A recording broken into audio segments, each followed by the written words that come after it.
el logro más importante que se ha visto en la región es enfrentándose con unas desventajas muy fuertes antes de esta crisis mundial que hemos tenido. Y esas desventajas incluyen una ligación muy fuerte con el norte, donde empezó la crisis, una dependencia con el dólar, por ejemplo. Frente a esas desventajas, la región pudo seguir adelante a través de la crisis y no ser muy lastimado económicamente, no sufrir demasiado durante esa crisis y salir de la crisis muy rápidamente, mucho más rápidamente que durante la crisis pasado, por la independencia de política económica, por pensar creativamente, por encontrar soluciones innovadoras que no se recomendaría los economistas usuales en Washington, D.C., que no son las ideas o las estrategias más usuales que los países toman en estas situaciones, pero por pensar creativamente, por usar políticas innovadoras, pudieron salir adelante y pudieron ganar en contra de las desventajas que tuvieron. Cuéntanos cuáles serían un poco las posibilidades de desarrollo del Ecuador sin el TLC en relación a sus vecinos de Colombia y Perú? Bueno, las desventajas que vimos en Ecuador más fuertes son sus ligaciones con el norte, son la dependencia en el dólar, son la dependencia en exportaciones petroleras o las remesas que se mandan desde afuera. Entonces, los TLC, esos dan más fuerza, dan más dependencia a esas ligaciones.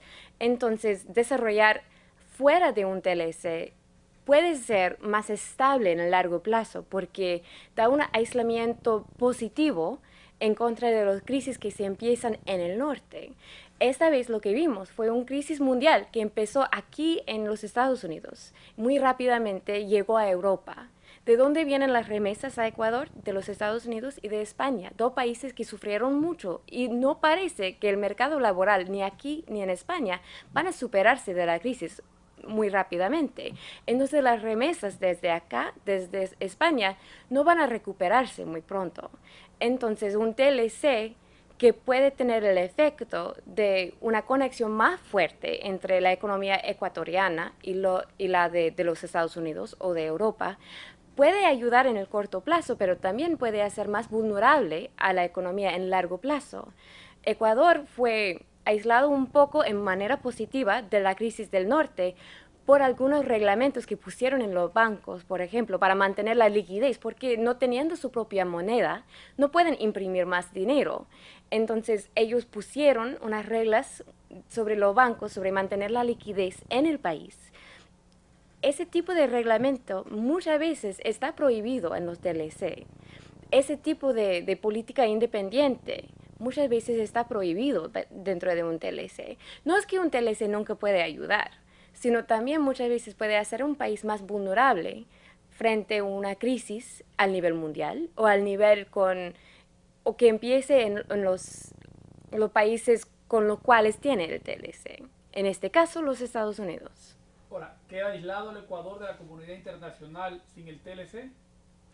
Bueno, el Ecuador ha tenido en este caso durante los últimos 2 o 3 años, Ecuador ha impulsado el crecimiento doméstico a través del mercado doméstico. Esto puede ayudar mucho en el corto plazo, pero tampoco es estrategia de largo plazo, obviamente. Pero Ecuador también ha, ha estado diversificando los mercados de exportación, no solamente con los Estados Unidos, que siempre ha sido la mitad más o menos de las exportaciones fueron a los Estados Unidos. En los últimos 2 o 3 años, esto ha bajado a como el tercer parte. Entonces es importante para Ecuador tener enlaces con el resto del mundo, pero específicamente digo el resto del mundo, no solamente un país, dos países. Y eso es primero para aprovechar del crecimiento muy rápido que puede estar pasando en distintas partes del mundo, pero también a protegerse en contra de una crisis que puede empezar en una parte del mundo, como la crisis que acabamos de vivir, empezó en los Estados Unidos. Y si Ecuador hubiera diversificado antes sus mercados de exportación, si estuvieran mandando sus exportaciones a distintos países antes ahora está haciendo el cambio, pero si eso hubiera estado antes de la crisis, hubieran estado aún mejor protegidos que lo que estuvieron. Entonces, no es solamente cuestión de tener TLC o no tener TLC, sino primero a defender sus derechos dentro de cualquier TLC. Por ejemplo, los reglamentos en el sector bancario que hizo Ecuador, esos no deberían de ser prohibidos o las manos de Ecuador estarían aún más atadas de lo que estuvieron no teniendo su propia moneda. Segundo, a tener sus conexiones no solamente con un país, dos países, sino con todo el mundo, dentro de la región, con Asia, con Europa, también con los Estados Unidos, para no tener tanta dependencia de una economía, dos economías. Con esto, ¿cuál sería su visión acerca del Ecuador, del presente y el futuro? Bueno, no es para mí tener visión para el país de Ecuador. Lo más importante es que los ecuatorianos tienen su visión y que tienen sus voces y que sus voces estén escuchados por el gobierno de Ecuador. Entonces yo no puedo decir esto es lo que yo creo que ustedes van a hacer, pero lo que sí puedo decir es que ciertos pasos que han tomado dentro de los últimos 2, 3 años han tenido mucho éxito en varias maneras. Han salido antes que lo usual, que uno debería de esperar de esta crisis, sin mucho sufrimiento del pueblo. Protegieron al pueblo. La pobreza ahora es más bajo que lo que estuvo antes de la crisis. El desempleo está más bajo ahora que lo que estuvo antes de la crisis. Entonces parece que los pasos que han tomado dentro de los últimos 2, 3 años sí tuvieron éxito, pero no es papel mío decir lo que ellos deberían de hacer en el futuro, si me explico. Sí, con la tasa de desempleo que, como usted bien dice, ha bajado, ¿eso refleja un manejo serio de la economía ecuatoriana?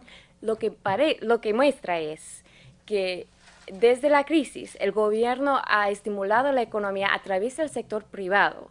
Por ejemplo, el gobierno ha impulsado mucho la economía a través del sector de la construcción. Eso depende mucho del sector privado. Entonces, el dinero que puede haber gastado el gobierno en dar préstamos concesionales a familias de bajos ingresos que nunca habían tenido casas, esos programas, ese dinero pasa al resto de la economía muy rápidamente. No solamente queda dentro de ciertas familias que pueden tener vinculaciones con el gobierno, sino extiende a toda la economía a través de las compañías de la construcción, a través de las compañías bancarias que tienen que extender el crédito, porque el sector privado es el sector que está administrando ese estímulo. Entonces, lo que estamos viendo es la participación de más partes de la economía en el crecimiento. No es solamente un estado petrolero. Lo que estamos viendo con esas bajas tasas de desempleo es que hay participación en el crecimiento económico, que está muy amplio. Más ecuatorianos están pudiendo participar en el crecimiento económico que está pasando en Ecuador que en años pasados. En la inversión extranjera, ¿cuál es la importancia de las obras macro, como centrales hidroeléctricas y supercarreteras? Bueno, también la inversión internacional puede ayudar mucho en el corto plazo, puede traer muchas vulnerabilidades en el largo plazo a través de dependencias en compañías extranjeras o países extranjeros, pero en cuanto a un país que no tiene su propia moneda, siempre es bueno hacer más conexiones con fuentes de inversión extranjera, con tal de que los contratos estén escritos en tal manera para respetar los derechos del pueblo ecuatoriano. Y eso es, yo creo, un cambio en lo que hemos visto en los años recientes, en cambio los años pasados, que en la región los gobiernos están firmando contratos de inversión extranjera que toman en cuenta los intereses del pueblo para que no sea simplemente una inversión que puede dar lucro a un país extranjero o una compañía extranjera, sino que están priorizando a sus propios intereses ahí en Ecuador. Eso es lo que hace toda la diferencia. Ecuador ha mejorado mucho en los servicios sociales. ¿Esto es el fruto de una histórica inversión social? Bueno, sí, lo que hemos visto es que el gasto público en la educación, por ejemplo, para tomar un ejemplo, ha duplicado en los últimos 5 años, duplicado como porcentaje del PIB. Eso no solamente ayuda en corto plazo, sino que pone en mejor situación al país desde aquí en adelante, porque las próximas generaciones van a estar mejor preparados para enfrentar el futuro. Entonces, ese tipo de inversión tiene frutos en el futuro, de generación tras generación. Lo que hemos visto, por ejemplo, desde 2007 a 2009, la tasa de escolaridad al nivel de la secundaria subió desde 70 a 80%. En 2 años subió 10 puntos porcentuales. Eso es algo dramático y muestra un cambio de prioridades a nivel nacional. Esos cambios de prioridades específicamente con la educación empezaron antes de que llegó esta administración, pero esta administración los aceleró. Cuando empezó la crisis mundial, este gobierno aceleró los mejoras en los aumentos en gastos sociales a través, específicamente con foco en la educación. Ya tenían planificados subir el gasto social en la educación cada año por los próximos varios años. Pero lo que hicieron fue acelerar ese plan. Y lo que hemos visto fue, dentro de los últimos 2 años, un cambio enorme en el número de niños que están estudiando, el número de adultos que están regresando a la escuela. Y lo que hemos visto en el desempleo, por ejemplo, no solamente estamos viendo que menos gente está buscando trabajo, sino más gente también están estudiando o están trabajando, no están en el medio buscando uno o el otro. Entonces sí, es un cambio de estrategia, un cambio de perspectiva, un cambio de prioridades. Hablemos algo de la crisis europea. ¿Puede Grecia y otros países de la Unión Europea emular lecciones del modelo alternativo económico ecuatoriano? Bueno, están en situaciones muy, muy diferentes. Es cierto que en los dos casos no tienen su propia moneda, pero la diferencia son que en Ecuador tienen su propio banco central. Entonces pudieron poner las regulaciones acerca del sector bancario para mantener la liquidez local.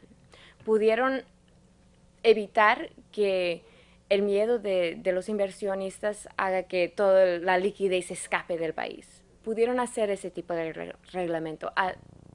También tienen el poder de poner su propio tasa de interés. Entonces pudieron mantener las tasas bajas y eso fue una decisión muy importante y una decisión algo controversial de mantener bajas las tasas de interés en 2008, cuando las tasas de inflación estuvieron un poco altos. Pero era muy sabio porque la inflación que se vio fue a través del mercado mundial para la comida. Y aunque eso uno nunca quiere saber que la gente tiene problemas con comprar comida, claro. Pero subir tasas de interés en ese momento bajaría los precios a través de la manera más dolorosa, porque lo que haría es hacer más caro al dinero. Técnicamente es lo que están haciendo con subir tasas de interés. Están quitando del sistema la cantidad de dinero que está circulando. Entonces, eso es lo que pasó en muchos países. Subieron las tasas de interés en 2008, llegó la crisis demasiado alto y demasiado pronto y demasiado profundamente. ¿Por qué? Porque sacaron del sistema circulatoria liquidez del sistema por subir las tasas de interés. Entonces, esas decisiones que tomaron en Ecuador eran muy importantes en salir de la crisis antes, en no sufrir demasiado durante la crisis, en proteger a los más vulnerables durante la crisis. Esas son opciones que difícilmente, desafortunadamente, no tienen en Grecia, no tienen en España.